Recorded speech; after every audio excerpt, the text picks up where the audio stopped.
nuevamente.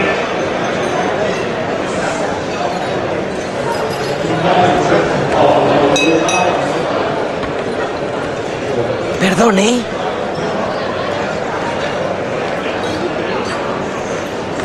Bueno, antes de dar comienzo a estas palabras que me guste o no me guste, me corresponde dar con motivo de este 50 aniversario que todos celebramos mucho. Yo quiero que leeréis en el libro, si tengáis la amabilidad de adquirirlo. En el comienzo hago alusión, se hace alusión a muchas personas, hombres y mujeres que han colaborado, que han contribuido a hacer posible llegar hasta aquí. Entre ellos se destaca a dos personas sin las cuales, se dice textualmente, no hubiera sido posible esta alocada y juvenil aventura. Yo quiero que tengan un recuerdo de este día, de manera especial, dos personas. Javier Boix,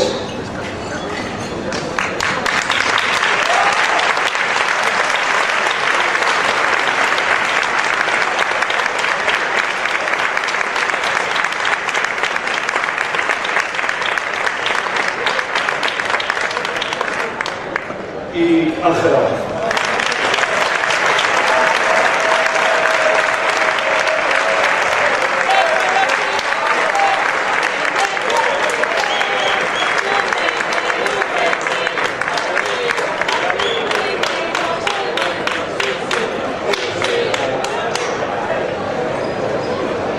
Al terminar la película de La leyenda de la ciudad sin nombre, ese grupo, no sé si lo habéis visto, la ciudad se derrumba al final porque han ido minándola, y al final, al derrumbarse, un grupo de aventureros, Lee Marvin y Clint Eastwood, pues con sus locos, con sus cacharros, con sus caravanas, inician un recorrido hacia no se sabe dónde.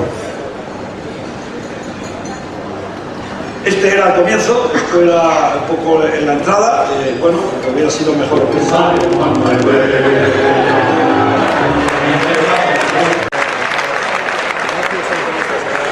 Bien, amigos, compañeros, camaradas de sueños, soledades, lealtades y firmezas. Amigos, compañeros y camaradas con quienes comulgo en ideología, en anhelos, utopías, versos y canciones. No sabemos a dónde vamos, pero vive Dios que vamos por buen camino. Si no sabes a dónde vas, en realidad, cualquier camino te llevará a ti. La ciudad sin nombre, como el mundo que nos vio nacer a nosotros, cada ojo, y el régimen que nos dio vida, se derrumbó por la debilidad de sus edificaciones. Se había construido sobre cimientos falsos. Aquellos pioneros del mítico oeste americano partían de la ciudad en que habían disfrutado de una efímera, aunque alegre, vida, y partían en busca de su destino. Al derrumbarse su ciudad, huían tanto del corro de las lamentaciones como de las aves de rapiña que se apresuraban a repartirse los despojos. Recogieron sus pertrechos y cargados únicamente con sus señas de identidad, el revólver, el rifle, las municiones, la cantimplora, la carreta y sobre todo su canción, salieron en búsqueda de un destino incierto. No sabían a dónde iban, pero iban por buen camino. Cuando a nosotros se nos hundió el sistema en el que habíamos igualmente disfrutado de una alegre, aunque efímera vida, tuvimos que recoger aceleradamente nuestras señas de identidad. En este caso, eran nuestra promesa, nuestra osía, nuestro verso, nuestra alegría, nuestro estilo y, por supuesto, nuestra canción. Y hubimos de afrontar en solitario nuestro destino. Tampoco sabíamos a dónde íbamos. Era incierto el futuro que se nos abría, pero sí sabíamos muy claro cuál era el camino. Fue en 1977, un real decreto el 1 de abril de ese año. Curiosamente nosotros celebrábamos tradicionalmente ese día, el Día de la Canción, cosas de la vida. Ese real decreto suprimía, o más bien borraba, 40 años de vida política, social, económica española. El todopoderoso movimiento nacional era desmontado, suprimido, volatilizado, y con él todo el entramado formal, jurídico, histórico y patrimonial que significaba nuestro sustento real y legal. Para todo el potente aparato político-social que durante las últimas 4 décadas se había ido fraguando, aquel real decreto supuso un punto y final. Se fue como vino, sin avisar, sin despedirse. Nadie levantó una mano para defenderlo. Nadie preguntó por él. Únicamente, para la más insignificante de las partes que componían el entramado de aquel real decreto, entrañó un punto y seguido. Mientras lo demás se desbordaba, se volatilizaba, desaparecía, en realidad nosotros éramos con otra cosa que quizás podríamos hacer otras cosas. Nadie nos comunicó el alcance de tan importante decisión. O quizás la medida nos cogió en lo nuestro, nos cogió cantando.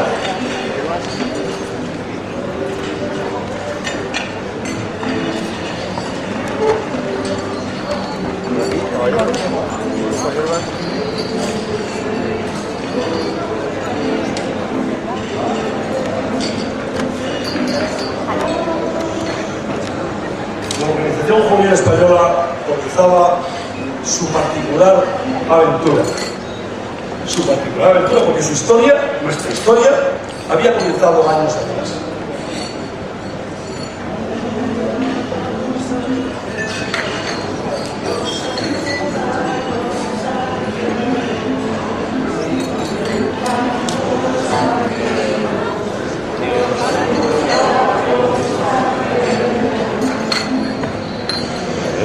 El aire de España que recogió nuestra primera canción no sabía de luchas ni de lutos, no sabía de cárceles ni de historias de amor quebradas por la muerte. Nuestros oídos inéditos no entendieron el silbido inquietante de la bala, no entendieron sino el cantar hermanado del yunque y la campana.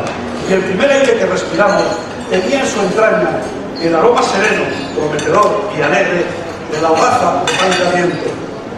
Hemos nacido con el sol de la Plaza Nueva. Hemos nacido con la paz. Con estas palabras, Esperanza Serena hacía su primera aparición oficial en público la Organización Juvenil Española. Era un 2 de octubre en el Parral, Burgos, 1961. Y hasta hoy.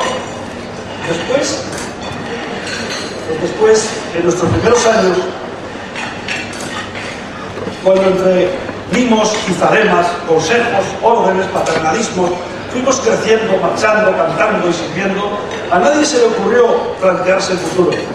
Estábamos tan a gusto y éramos tan jóvenes. La organización sería necio, además de inútil, negarlo. Vino al mundo de la mano o auspiciada por el régimen del que los primeros 16 de nuestros 50 años de vida fuimos parte. El régimen de Franco es pues nuestro punto de arranque. Certifica nuestra partida de nacimiento, guía nuestros primeros pasos, alimenta nuestras primeras necesidades, nos dota de locales, materiales, instalaciones y, lo que es más importante, de obras. Fuimos, eso decían, la obra predilecta del régimen. Fuimos la obra predilecta del régimen. La realidad es que fueron muchos más los guiños que los amores. Antes fuimos usados que protegidos. Fuimos importantes en los entrenamientos, pero jamás fuimos convocados para jugar ningún partido importante. Estuvimos en todos los festejos, pero entrando por la puerta del servicio. Nunca un hombre de la organización, y aquí hay algunos ejemplos, desde Buceta, fue el segundo jefe central, hasta muchos de los que se sientan aquí a la derecha, nunca un hombre de la organización fue llamado para ocupar un puesto importante de aquel régimen. Éramos la obra predilecta del régimen y Felipe Dios, que cuando llegó la democracia se encargó a la democracia de demostrar que sí que había hombres preparados para ocupar puestos políticos. Nos enseñaron bellas canciones, cuya poesía nos encandilaba y cuya música nos enardecía. Canciones que aprendimos y enseñamos, canciones que marcaron una parte importante de nuestras vidas, canciones que hablaban de soles y amaneceres, de paz, de justicia, de pasadas glorias y de prometedores futuros, de Dios, de la patria, de servicio, de compromiso, de caminos, de dificultades. Canciones que, en definitiva, recordaba hace poco Ángel Abad en una de las conferencias, canciones que sirvieron para aglutinarnos y darnos fuerza a quienes, llegada la hora de los abandonos, los desdenes, las deserciones y las traiciones, decidimos hacer nuestros aquellos mensajes. No se trata de que nadie se equivoque en una sesión de quejas o reproches. Tiempo hubo para ello y nos lo hubieran recompensado generosamente en los años de la transición, pero por dignidad no vencimos. Hemos realizado un largo camino sin renunciar ni a un ápice a nuestros orígenes. Hemos soportado multitud de puntapiés en nuestras posaderas, cuyo destino final era muy seguramente otras. Hemos aguantado estoicamente, a veces no tanto, las descalificaciones de unos y los reproches de otros. Pero el tiempo transcurrido nos legitima para realizar un análisis desapasionado de nuestra historia toda. Fueron, que duda cabe, años muy intensos, a través de los cuales la organización aprovechó su aprendizaje, adquirió fortaleza, se consolidó en la sociedad, asumió su historia, construyó su mística, fue modulando su melodía y dio sentido a la palabra servicio. Pero éramos la obra de libertad del régimen. ¿Alguien se ha parado a pensar cuántos hijos de ministros, de directores generales, de procuradores en cortes, de consejeros nacionales del movimiento, de gobernadores civiles, de delegados de los ministerios en las provincias, cuántos hijos de hombres importantes de aquel régimen militaron en nuestras filas? Sería un ejercicio baldío intentar sacar ahora las sonrojantes cifras de las anteriores interrogantes. Pero eso sí, éramos la obra predilecta del régimen. Si los elogios, los parabienes, las zalemas, las loas, las felicitaciones o las palmadas en el hombro, ay, las palmadas en el hombro, si se convirtieran en bienes tangibles, no hubiéramos tenido problemas de financiación en los duros tiempos de la transición y posteriores. Pero para las jerarquías, lo nuestro podía esperar. Bastante teníamos con haber sido declarados la obra predilecta del régimen. Y conste que las palmadas no se las daban a cualquiera.